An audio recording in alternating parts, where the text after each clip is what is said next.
जब गलहरी ने पहना हेलमेट। एक थी नन्ही सी गलहरी जिसका नाम था चिंटू। चिंटू मियाँ बड़े ही चुलबुली और शौकीन मिजाज थे। इन्हें एक जगह से दूसरी जगह फुदकना और दरख्तों पर चढ़ना बहुत पसंद था। एक दिन चिंटू मियाँ ने इंसानों को सड़क पर हेलमेट पहने साइकिल चलाते देखा। इन्हें ये ख्याल बहुत अच्छा लगा। चिंटू ने सोचा, अगर इंसान अपनी हिफाजत के लिए हेलमेट पहन सकते हैं तो मैं क्यों नहीं।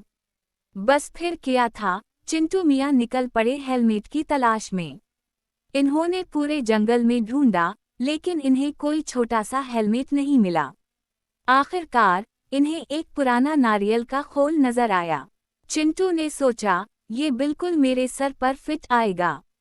इन्होंने फौरन इस नारियल के खोल को साफ किया और उसे अपने सर पर पहन लिया।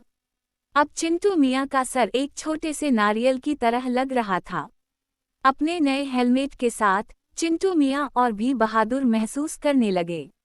वो अब ऊंची ऊंची शाखों से छलांगे लगाते और तेज रफ्तारी से भागते, ये सोच कर कि उनका हेलमेट इन्हें हर खतरे से बचाएगा। एक दिन चिंटू मियाँ एक आम के दरख्त पर चढ़ रहे थे। अचानक उनका पांव फिसला और वो नीचे गिरने लगे। लेकिन घबराने की कोई बात नहीं थी। उनके सर पर तो नारियल का मजबूत हेलमेट मौजूद था। धड़ाम! चिंटू मियाँ जमीन पर गिरे, लेकिन इन्हें जरा भी चोट नहीं आई। अलबत्ता उनका हेलमेट यानी नारियल का खोल दो टुकड़े हो गया। चिंटू मियाँ हैरान रह गए। इन्होंने टूटे हुए नारियल के खोल को देखा और सोचा, ये तो हेलमेट नहीं, खोपड़ी का मुहाफिज निकला।